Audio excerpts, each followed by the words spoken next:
In 1900, in a tiny town in Georgia, a black girl no more than 14 stepped onto stage and looked straight ahead. Her audience quickly gave her the once-over. She was short, fat, and jet black with a mop of unruly kinky hair. And she was scared because this was her very first public performance.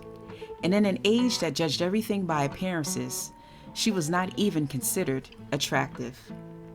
But when she opened her mouth to sing, well, everything changed for her and her audience. The little girl grew up to be the woman and the legend that refused to die, Ma Rainey, the mother of the blues, and one of America's first black divas of wit and style. Ma Rainey was the woman who popularized the blues in America. She was the woman who had been everywhere, done everything, seen everybody. She drank hard, lived hard, and fought hard too. She liked her men and sometimes her women, and she didn't care about what anybody had to say. Even in her day, nobody knew what was really true and what wasn't about Ma Rainey. But it was more fun to believe she was wild, tough, and unpredictable because she was the kind of woman she often sang about. Little is known about her early life. She was born Gertrude Pridget in 1886, the second of 5 children, of a couple who had recently migrated to Columbus, Georgia from Alabama. She was baptized at the First African Baptist Church and at age 14 debuted at the Springer Opera House in a talent show. 4 years later, at age 18, she up and married a minstrel show manager, Will Pa Rainey. Afterwards, she became the star of his roadshow company, the Rabbit Foot Minstrels. Later, she worked in Silas Green shows and Tolliver Circus, and for a time, she and Pa was billed as Rainey and Rainey, assassinators of the blues. In her day, black entertainers still made their living by traveling from one town to another, appearing in tent shows, theaters, circuses, or whatever was available. They lived out of their trunks and stayed in colored boarding houses. Sometimes they slept in open fields. There were countless road companies, all of which were fast-moving and hotly competitive. Amid the hustle and bustle, the singers and dancers had to compete not only with one another, but with acrobats, jugglers, and sideshow freaks. And there were the signs on the small town southern roads that read, "Nigger, read and run. If you don't read, then run anyway."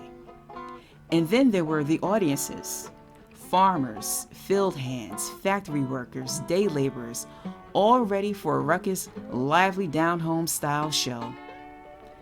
There was a communal experience to this, and they didn't hesitate to participate, to reveal their feelings, to shout to a friend, or even eat their dinner while watching a show. They did whatever they pleased while you were killing yourself on stage, Ethel Waters once said of the black audiences she encountered in her early road career. But if they liked you, she added, they were the most appreciative of audiences in the entire world. They'll scream, stomp, and applaud until the building shook. Usually audiences were suspicious of any woman who called herself an entertainer because it was still, after all, a man's world. The church looked down on female entertainers as not much better than streetwalkers. All of the early big stars of black vaudeville and minstrel shows were men, such as Burt Williams and George Walker. Occasionally, some women had met with success. Ma Rainey's success, however, proved that the world of black vaudeville had to make permanent room for a female headliner. For most, Ma Rainey best represented the black woman out to glorify herself, dressing up and stepping high.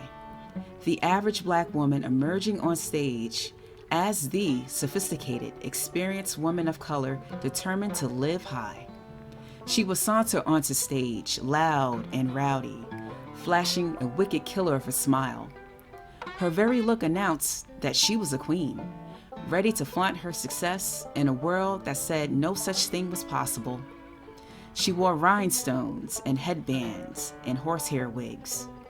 Then there were her gold bracelets, her gold fillings, and her teeth, her string upon string of necklaces, and, most of all, there were the diamonds in her hair, on her clothes, around her neck and arms. She strolls, strutted, posed, and postured. Did the whole magnificent snap, crackle, and pop bit? The diamonds and gowns and the push and power of Rainey's personality helped transform a plain Jane into a blues goddess. Ma's blues, some of which she wrote, were usually classic in form. 12-bar medley, 3-line stanza. It burned deeply into the consciousness of her audience. The songs were varied, relaying in a range of feelings, gliding easily from hot to cold, heavy to light. Often her talk was about men, the dirty critters, the low-down no-counts. She would caution her sisters to trust no man and set herself up as an example of what could go wrong. 'Cause now, here she was sing, drunk as she could be, 'cause no man was trying to make a fool of me. But she didn't stop there. She talked to the men too. In a sly comic tune, Sleep Talking Blues, Ma crooned that when Papa talked in his sleep, he had better make sure his mama's not awake. Other times she sang Bow Weevil Blues or Levy Camp Blues, or she might turn playful with a song like Prove It On Me Blues, in which she sang of a woman who dresses as a man that goes out for some fun with the girls. Even today on recordings, you can almost hear the strut in her voice. And finally, of course, there was the sad, somber Ma, who sang of the days and nights when nothing seemed to work out, when she was ready to call it quits. Take me to the basement, she sang, 'cause she was as low as she could be. And with a song like Leaving This Morning, her voice heavy and weary, she was a woman ready to clear out, fed up with the way life had treated her. No matter what the mood or tone, Ma Rainey's blues always had a folksy purity to them that the audience could immediately respond to. Her songs had a religious fervor to them because her audience was made up of churchgoers out for some fun on the sly.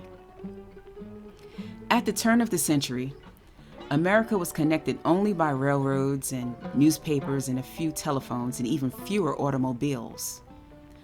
The traveling Black Road Show soon became an underground railroads of sort, in which information, news, and gossip were disseminated. The position of the Black entertainer took on an unexpected significance because he or she brought messages of hope or despair. Ma Rainey never spoke directly about politics, nor did she comment on a war raging in Europe where Black boys were sent to fight for other people's freedom. But those audiences listening to songs such as Leaving This Morning, Runaway Blues, or Black Cat Hoot Owl Blues heard stories of a tight, oppressive world that offered nothing but bad luck.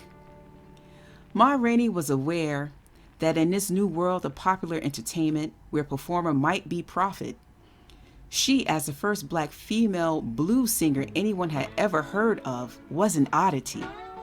A woman in a man's arena who would have to have a device that will automatically quiet the cynics, that will wipe away doubts, and command prompt audience respect.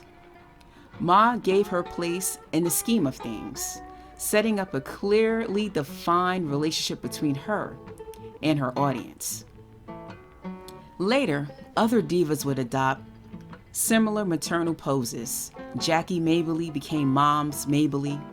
The young Ethel Waters was billed as Sweet Mama Streambeam, and even Sophie Tucker, influenced by Waters and Alberta Hunter, was called the last of the Red Hot Mamas.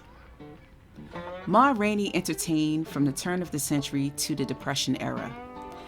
In time, she traveled with her own group, the Georgia Jazz Band.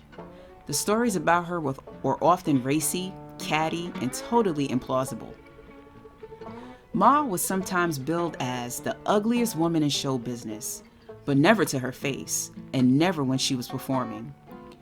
Other entertainers watched her, studied her style, and marveled at her rapport with her audience. Mary Lou Williams, who would later become a fine jazz pianist, never forgot her childhood excitement upon seeing the great Ma at work. And surely no one was more influenced by Rainey than Bessie Smith.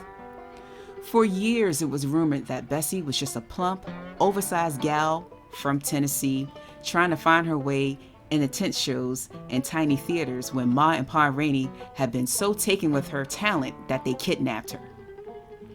Years later, the two had met when Bessie was a big star and when Ma's career was almost over. Bessie, arriving in a small town where Ma was performing, slipped out to see the older woman's show. That was indeed a rarity because it was well known that Bessie Smith almost never went to see another performer. But here was the great link between the two important black female stars, each recognizing each other's position, each giving the other her due. Later, some divas, such as Ethel Waters or Josephine Baker, might be fiercely competitive or suspicious of each other. But Rainey and Smith's friendship revealed their mutual respect. As the years passed, Ma found her earthly blues music replaced by the popularity of jazz. Rainey's record contract with Paramount Records made her one of the first recorded blues musicians. Between 1923 and 1928, she recorded almost 100 records. By 1935, she gave up her career entirely and ran 2 theaters she owned in Rome, Georgia, and became deeply involved in the church. When she died in December of 1939 of a heart attack, her death certificate stated that she had been a housekeeper. Ma Rainey clearly had been a phenomenon on the entertainment scene. Not only an extraordinary artist, but a presence and a stylist who had altered the basic nature of the minstrel vaudeville circuit. Ma Rainey's legacy lives on. Her music has been an inspiration for many, like poets such as Langston Hughes and Sterling Brown. Brown paid tribute to the majestic singer in the poem Ma Rainey, which appeared in his 1932 collection, Southern Road. More recently, writer Alice Walker looked to Rainey's music as a cultural model for Black womanhood when she wrote the Pulitzer Prize-winning novel, The Color Purple. In 2020, August Wilson's play, Ma Rainey's Black Bottom, came to the screen with Viola Davis starring as Ma Rainey and Chadwick Boseman as trumpeter Levy.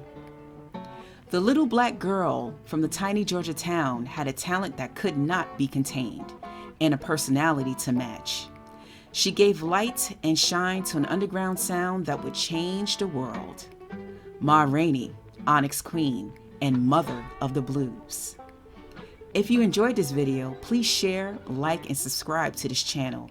Thank you for watching.